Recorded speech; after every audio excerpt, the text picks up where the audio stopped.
1971 এর এই দিনে পরাধীনতার শৃঙ্খল ভেঙে স্বাধীনতা অর্জন করে বাংলাদেশ।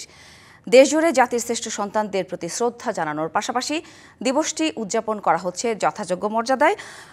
আমাদের সহকর্মীরা জানাবেন শ্রদ্ধা জানানোর পাশাপাশি নানা আনুষ্ঠানিকতার খবর।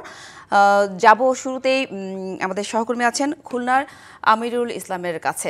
আমিরুল ইসলাম, আপনাকে স্বাধীনতা দিবসের শুভেচ্ছা।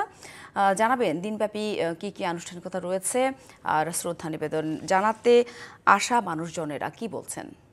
এবং আপনার মাধ্যমে সকলকে জানায় যে মহান স্বাধীনতার শুভেচ্ছা। এবং এখানে থাকছে যে সারা দেশের ন্যায় খুলনাতেও নানা আয়োজনের মধ্য দিয়ে রাষ্ট্রের যে শ্রেষ্ঠ সন্তান শহীদদেরকে বিনম্র চিত্তে স্মরণ করছে খুলনাবাসী।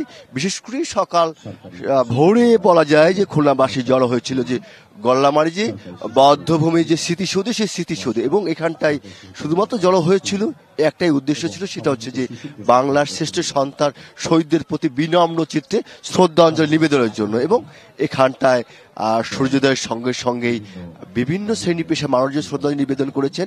অনুরূপভাবে মুক্তিযোদ্ধা, প্রশাসনের কর্মকর্তা, রাজনৈতিক দলের নেতৃবৃন্দ সর্বস্তরের মানুষের শ্রদ্ধা নিবেদন শেষে খুলনাবাসী কিন্তু এখন জড়ো হয়েছেন খুলনার যে জেলা স্টেডিয়াম, সেই জেলা স্টেডিয়ামে। এবং এখানটায় জেলা স্টেডিয়ামে যে খুলনা জেলা প্রশাসনের পক্ষ থেকে যে স্বাধীনতা দিবস উদযাপন উপলক্ষে যে কুচকাওয়াজ ও আয়োজন করা হচ্ছে, এখানটায় কিছুক্ষণের মধ্যেই যে কুচকাওয়াজ কুচকাওয়াজ শুরু হবে। কুচকাওয়াজ আনুষ্ঠানিকতার মধ্যে রয়েছে যে খুলনার যে বিভাগীয় কমিশনার রয়েছে তিনি এই স্থানটায় মহান স্বাধীনতা দিবস ও জাতীয় দিবস উপলক্ষে জাতীয় পতাকা উত্তোলন করবেন এবং এখানে কুচকাওয়াজ অনুষ্ঠিত হবেন।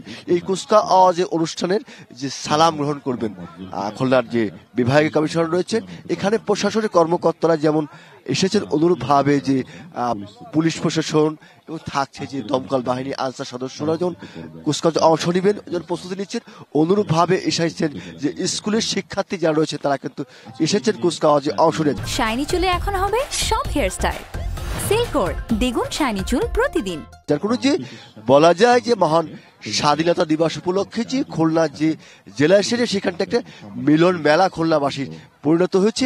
এবং এই মিলন মেলাটা যে মহান স্বাধীনতা দিবস উদযাপন উপলক্ষে এবং এছাড়া বিভিন্ন আয়োজন রয়েছে। আয়োজনের মধ্যে রয়েছে যেমন বাংলাদেশ নৌবাহিনীর পক্ষ থেকে মহান স্বাধীনতা দিবস উপলক্ষে যে খুলনার যে লঞ্চ ঘাট রয়েছে সেখানটায় কিন্তু দুপুর 12টার থেকে যে নৌবাহিনীর যে যুদ্ধের জাহাজ সেটা কিন্তু সর্বসাধারণের জন্য উন্মুক্ত রাখা হবে। এবং এখানটায় সর্বসাধারণ যারা রয়েছেন তারা কিন্তু এখানে এসে এই জাহাজ পরিদর্শন করতে পারবেন, বিভিন্ন বিষয়ে জানতে পারবেন এবং এই যে নৌবাহিনীর যে মহান স্বাধীনতা যুদ্ধে যে তাদের অবদান সেই বিষয়টা কিন্তু এখানটা তুলে ধরা হবে। যে কোনো যে খুলনাবাসীর যে মহান স্বাধীনতা দিবস উপলক্ষে যে উদযাপনের যে আয়োজন, নানা আয়োজন রয়েছে এবং এর মধ্যে এছাড়াও রয়েছে বিভিন্ন যেমন এতিমখানা রয়েছেন এবং বিভিন্ন প্রতিষ্ঠান রয়েছে, সেখানে কিন্তু এই মহান স্বাধীনতা দিবস উপলক্ষে বিভিন্ন আয়োজন রয়েছেন।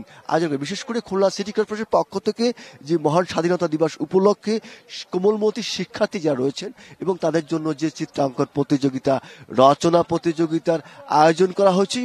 সকাল 9টায় কিন্তু নগর ভবনের এই অনুষ্ঠান আয়োজিত হবে এবং এখানটায় খুলনার মহানগরীর যে শিক্ষার্থী যারা রয়েছেন তারা কিন্তু এই অনুষ্ঠানে যে চিত্রাঙ্কন প্রতিযোগিতা এবং যে রচনা প্রতিযোগিতা সেই প্রতিযোগিতায় অংশ নেবেন। এই অংশগ্রহণের মধ্যে অংশগ্রহণ নেবেন এবং অংশগ্রহণ করবেন এবং অংশগ্রহণের মধ্যে যে জাতির যে চেতনা বা চাওয়া পাওয়া সেটা কিন্তু এই স্বাধীনতা দিবসে যারা এসেছে তাদের কিন্তু দাবি রয়েছে যে শহীদদের যে ত্যাগের মাধ্যমে আমরা স্বাধীনতা পেয়েছি, সার্বভৌমত্ব পেয়েছি, তাদের সেই যে প্রত্যাশা ছিল সেই প্রত্যাশা পূরণ হবে, সেই বাংলাদেশ কায়েম হবে, বাস্তবায়িত হবে, এমনটাই কিন্তু সকলের আয়োজিত যারা রয়েছে তাদের এবং এখানে স্বাধীনতা দিবসে অংশগ্রহণকারীদের প্রত্যাশা করছে। এটাই ছিল সর্বশেষ অবস্থা। সাথী, ধন্যবাদ আমিরুল।